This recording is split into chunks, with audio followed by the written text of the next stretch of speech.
Exclusive, Meghan Markle in tears. After shocking claims about Archie and Lilibet have been exposed, a former insider has allegedly revealed secrets that could rock the monarchy to its core. Royal experts are stunned, and the palace is staying silent. Tonight, we reveal the explosive allegations, the hidden truths behind the Sussex household, and why this could change everything. Stay tuned, because this story is bigger than you think. The story did not begin with a scandal, a headline, or a royal announcement.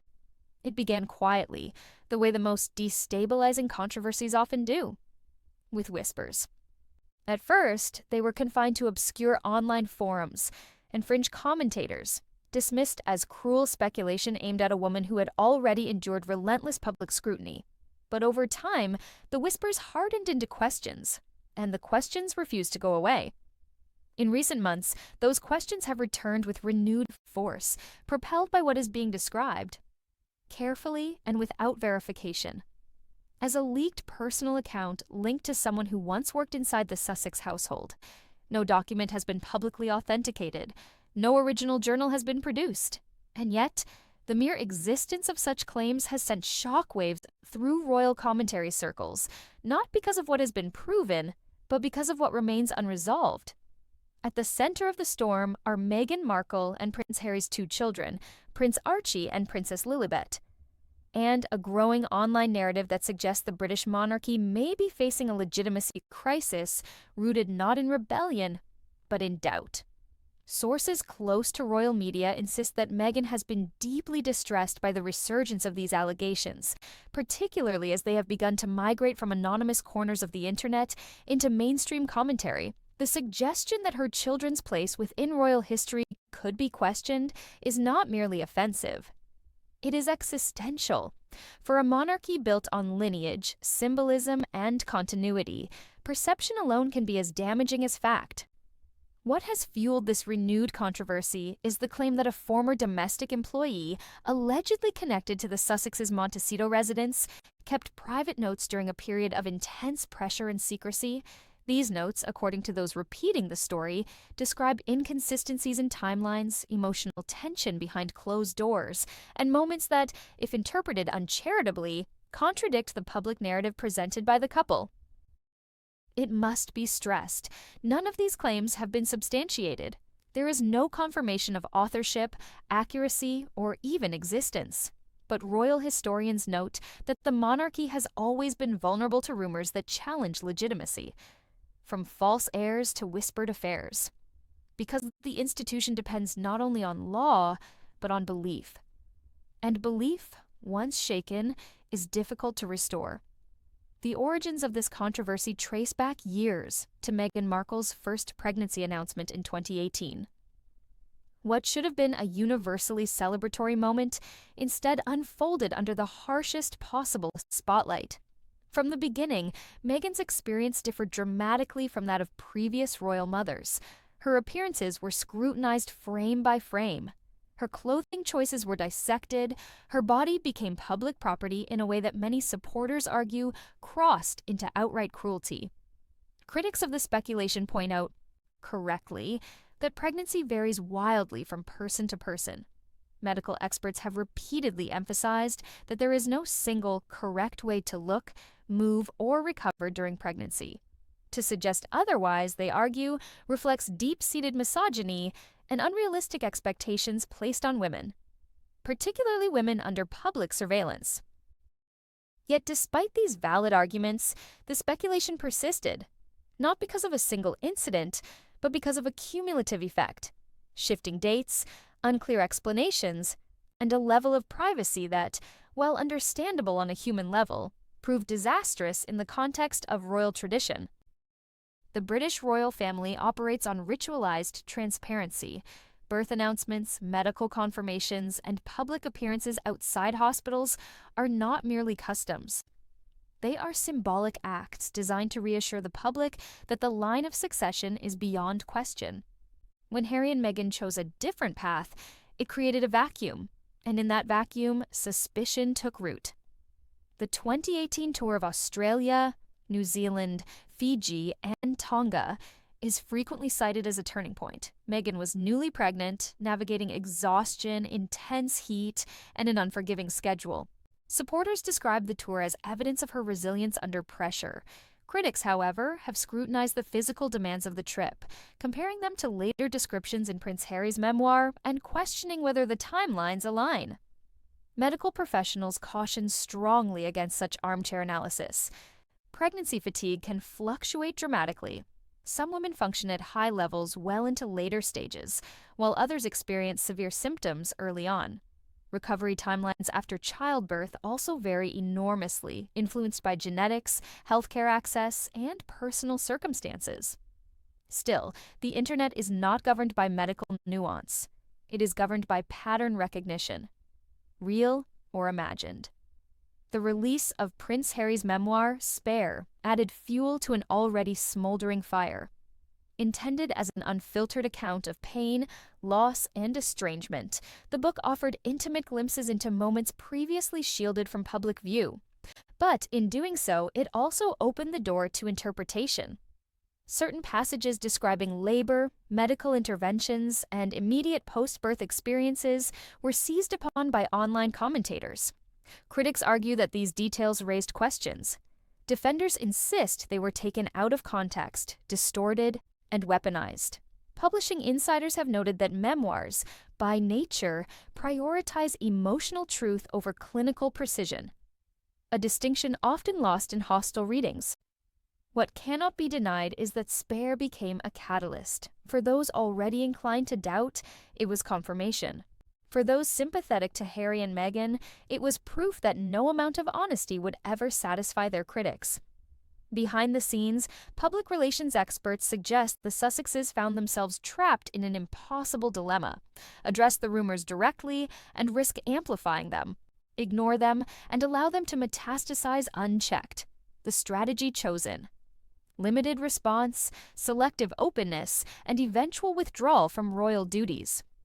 May have protected their mental health, but it came at a reputational cost. In the digital age, silence is rarely neutral. It is interpreted. As the Sussexes retreated from official royal life, the monarchy itself entered a period of transition. Queen Elizabeth II's death marked the end of an era, and King Charles III ascended the throne amid questions about relevance, unity, and the future of the institution. Against this backdrop, any challenge, real or perceived, to the integrity of the royal line carries heightened sensitivity. Constitutional scholars point out that while Prince Archie and Princess Lilibet are far removed from the throne, in practical terms, symbolism matters. The monarchy's authority rests not on power, but on continuity. Anything that undermines that continuity, even through rumor, demands attention. This is why Buckingham Palace has not dismissed the controversy outright. At least not publicly. Silence from the palace does not indicate endorsement of the claims. Rather, it reflects a long-standing strategy: never legitimize speculation by acknowledging it. But royal watchers warn that this approach carries risks in a media environment vastly different from that of previous decades. Today's narratives are not shaped solely by newspapers and broadcasters, but by decentralized networks capable of sustaining controversy indefinitely. Meanwhile, the personal toll on Prince Harry is said to be profound. Sources close to him describe a man increasingly isolated, geographically, emotionally, and institutionally, estranged from his family, mistrusted by segments of the public, and fiercely protective of his children. Harry finds himself fighting battles on multiple fronts. For Meghan, the situation is described as emotionally devastating. To have one's motherhood questioned publicly, repeatedly, and without definitive resolution is a burden few could endure without breaking. Allies argue that the controversy reflects society's failure to respect boundaries. Critics counter that royal status carries obligations that cannot be selectively abandoned. And so the story continues to spiral, not because of what has been proven, but because of what has been left unanswered. As online speculation grows louder, a new and more unsettling question has begun to surface among constitutional commentators and royal historians alike. It is not about gossip or journals or memoirs. It is about law, ancient law, a statute few members of the public have ever heard of, but one that still technically exists within the framework of the British monarchy. A law that, on paper, grants the reigning monarch extraordinary authority over royal descendants. And that is where this story begins to move from rumor into something far more serious. What transformed this controversy from online speculation into something the palace could no longer casually dismiss was not a rumor, but a law. A law so old, so rarely discussed, that even seasoned royal observers once believed it irrelevant to modern Britain. Yet, as the allegations surrounding Archie and Lilibet intensified, constitutional commentators began quietly revisiting it, not because they expected it to be used, but because of what it symbolized. In 1717, during the reign of King George I, a royal prerogative was established, granting the reigning monarch theoretical guardianship over royal grandchildren. The law was designed for a very different era, one in which royal heirs were political assets and dynastic stability outweighed personal autonomy. Over time, it faded into obscurity, cited more often in academic texts than in legal practice, but crucially, it was never repealed. Modern legal experts are quick to stress that invoking such a doctrine today would be extraordinarily unlikely. It would face immediate legal challenges, public outrage, and constitutional scrutiny. Yet the fact that it still exists, even symbolically, has injected a new level of anxiety into the Sussex controversy, because symbolism is the monarchy's currency. As speculation intensified online, the narrative subtly shifted. It was no longer framed purely around Meghan's credibility or Harry's choices. Instead, it became about institutional safeguards. What mechanisms, if any, exist when doubt, justified or not, begins to corrode public confidence in royal succession? This is where the alleged DNA rumors entered the conversation, escalating the controversy to its most dangerous point. Claims began circulating that genetic verification had quietly been discussed or even pursued outside the United Kingdom. No evidence has been produced. No authority has confirmed such an action. Legal analysts emphasize that any testing involving minors would require consent, oversight, and formal procedure. Still, the rumors alone proved incendiary. Supporters of the Sussexes argue that these claims cross a moral line, turning conspiracy into cruelty. They point out that questioning the legitimacy of children, particularly children who did not choose public life, is indefensible. Critics counter that the monarchy's unique structure makes uncomfortable questions inevitable when tradition is disrupted. Caught in the middle is King Charles III. Unlike his mother, whose reign was defined by restraint and continuity, Charles inherited a monarchy already under strain. He faces declining public trust, generational skepticism, and a fractured family. The Sussex controversy presents him with an impossible dilemma: intervene and risk validating rumors, remain silent and allow speculation to fester. Royal insiders suggest that Charles is acutely aware of the optics. Any move perceived as targeting Harry's children would be catastrophic. Yet doing nothing carries its own risks, particularly as online narratives harden into belief. The palace's silence is strategic, but silence is no longer what it once was. In a digital age, absence invites invention. Prince Harry's position has become increasingly precarious. Once protected by his role within the institution, he now exists outside it, without its shield, but still tethered to its consequences. Sources close to him describe a man deeply anxious about his children's future, furious at what he sees as institutional indifference, yet aware that his own disclosures have contributed to the current climate. Harry's estrangement from his family has compounded the problem.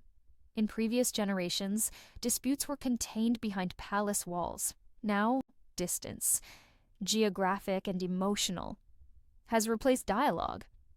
Without private channels of trust, misunderstandings calcify into narratives.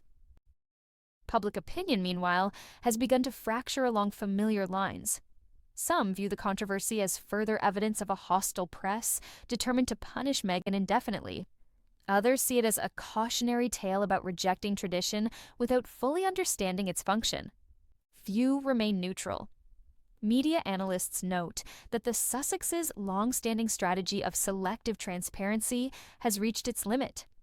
Interviews, documentaries, and memoirs were intended to reclaim control of the narrative. Instead, they created a paradox. The more personal detail was shared, the more audiences felt entitled to demand answers. The irony is brutal. In seeking privacy, the Sussexes achieved notoriety. In seeking autonomy, they became more vulnerable. And in seeking to protect their children, they found those children placed at the center of an international debate they never asked to join. Legal scholars emphasize that no ancient law is likely to be enforced. No custody action is imminent. No DNA verification has been ordered. Yet they also warn that constitutional systems are sustained by trust, not statutes. Once trust erodes, laws once considered obsolete suddenly regain relevance. This is the quiet fear now circulating among royal advisors. Not that the worst-case scenarios will happen, but that the monarchy has lost its ability to decisively close a story. Every unanswered question becomes a seed. Every silence becomes a theory. For Meghan, the emotional toll is said to be profound. To have one's motherhood debated as a constitutional issue is a uniquely cruel burden. Allies argue that no amount of transparency would ever satisfy critics determined to disbelieve her. Detractors argue that royal life was never compatible with absolute privacy. For Harry, the cost may be lifelong. He has positioned himself as a defender of his family against institutional harm. Yet history may judge whether his rejection of royal norms protected his children or exposed them. As this controversy continues to evolve, one truth remains clear. The monarchy is confronting a challenge it was never designed to face. Not rebellion, not abdication, but sustained doubt in the digital age.